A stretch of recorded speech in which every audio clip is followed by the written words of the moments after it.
Selamat pagi pelajar-pelajar sekalian.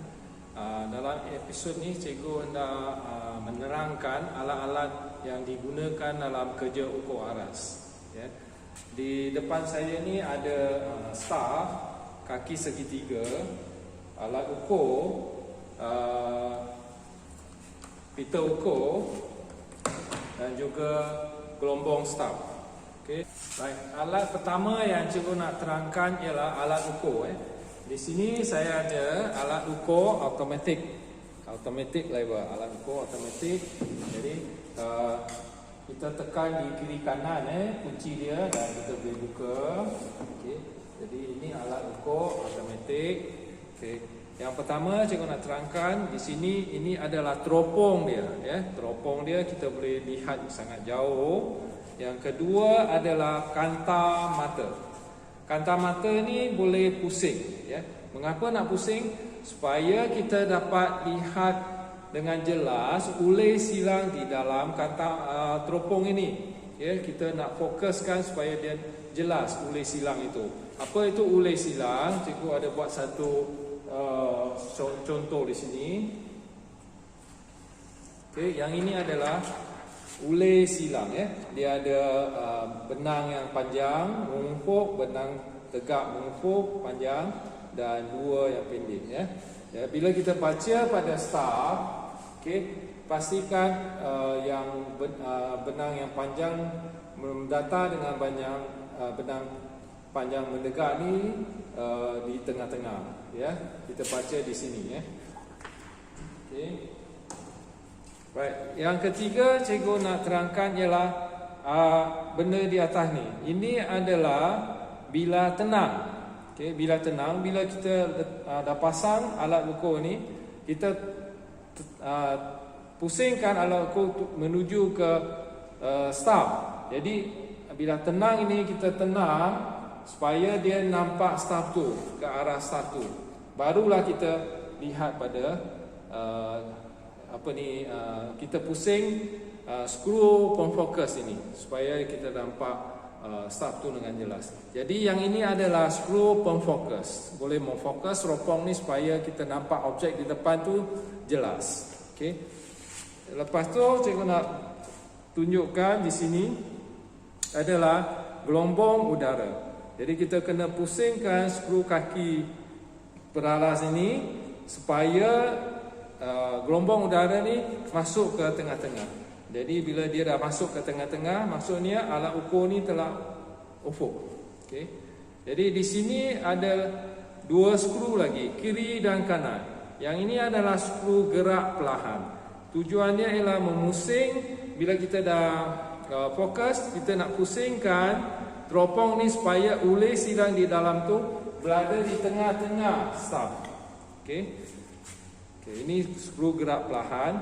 Dan akhir sekali adalah skru kaki pelaras. Skru ni tujuan dia seperti yang saya cakap tadi. Ini adalah bertujuan supaya kita dapat melaraskan alat ukur ni mengufuk gelombang udara masuk ke tengah-tengah. Okay, itu saja untuk alat ukur. Okay, yang kedua cikgu nak terangkan ialah kenaan dengan staf. Okay. Jika kamu lihat staf ini dia ada bacaan-bacaannya sebegini. Okay. Saya pergi kepada alat staf ini, di mana alat staf ini dia boleh dipanjangkan. Ya, jika kita tidak mencapai ketinggian, kita boleh panjangkan ini. Okay. Yang ini dia adalah sampai 1.7, 1.8. Jadi kita kena tarik alat staf ini supaya dia sampai ke 1.8 ya. Tarik sampai dia ada bunyi ya. Okey, nampak 1.8. Jadi alat ini dia akan masuk ke 1.8 dan seterusnya. Okey. Jadi di belakang dia ni ada satu kunci. Kunci ni bila kita nak simpan alat staf ini, kita tekan kunci ini dan dia boleh disimpan balik ya. Simpan balik ya. Okey, bagaimana nak baca staf? Okey, contohnya Contohnya yang ini 1.4. Yang ini 1.4 ni maksudnya 1.4. Ya, garisan ini adalah 1.4. Di mana selepas itu yang ini adalah 1.410. 1.410, 1.420, 1.430, 1.440, 1.450 dan seterusnya sampai ke 1.5. Okey. So ketinggian ni adalah dalam ukuran meter. Okey. So kalau kamu lihat ketinggian cikgu ada lebih kurang 1.7 lebih. Okey. Bila kita tenung dalam alat ukur, kita akan nampak benang di dalam alat ukur ni. Benang itu akan rujuk kepada staff ini. Contoh begini, ini adalah benang yang kamu nampak di dalam staff. Okey, jadi benang ini dia akan dekat dengan staff ini bila kamu fokuskan kantar kamu atau alat ukur kamu. Dan contohnya di sini. Okey, contohnya di sini ya, kita baca pada benang mengufuk yang panjang ini dan bertindih dengan benang menegak yang panjang ini. Okey. So, jika benang ini di sini, kamu tengok di sini, ia adalah 1.400. Sentiasa pergi kepada 3 tempat perpuluhan. Okey. So, di sini cikgu nak tanya kamu, bagaimana jika alat ini benang dia ni dia pergi kepada sini di tengah-tengah. Okey, di tengah-tengah. Dia tidak berada di garisan yang kita boleh baca secara genap. Ia di tengah-tengah.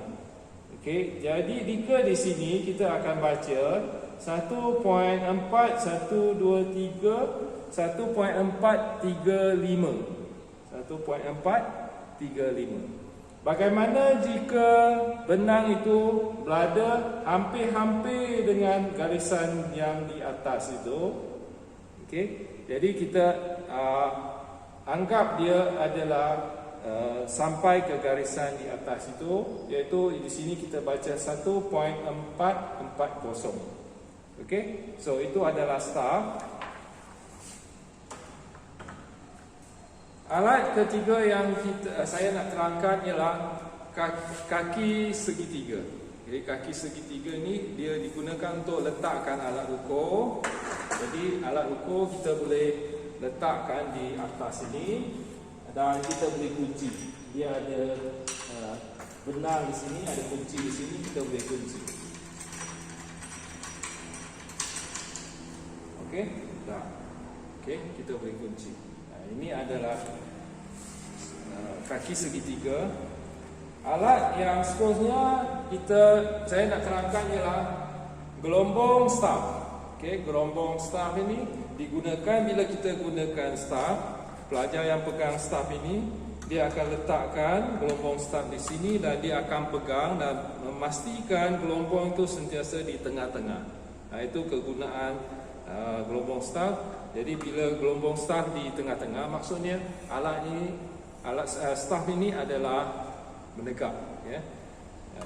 Alat yang kita gunakan, sentiasa kita gunakan, yang terakhir cikgu nak terangkan ialah pita ukur ni. Mengapa cikgu nak terangkan pita ukur? Sebab ramai pelajar yang tidak tahu baca kaki dan juga meter. Okay. Bila kita tarik keluar alat ukur ni, okay, kamu tengok ya, di sini dia ada tanda kosong. Maksudnya kita baca mula daripada kosong ini ya. Ukuran kita mula daripada kosong, bukan daripada ujung pita ukur ni. Okay. So di sini kamu lihat dia ada tulis 30 meter. 30 meter maksudnya ini bahagian ini adalah ukuran meter. Kalau kita tarik, okey, kita tarik.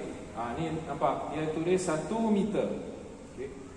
Begitu juga di sebalik, di belakang dia ni Yang ini adalah ukuran kaki.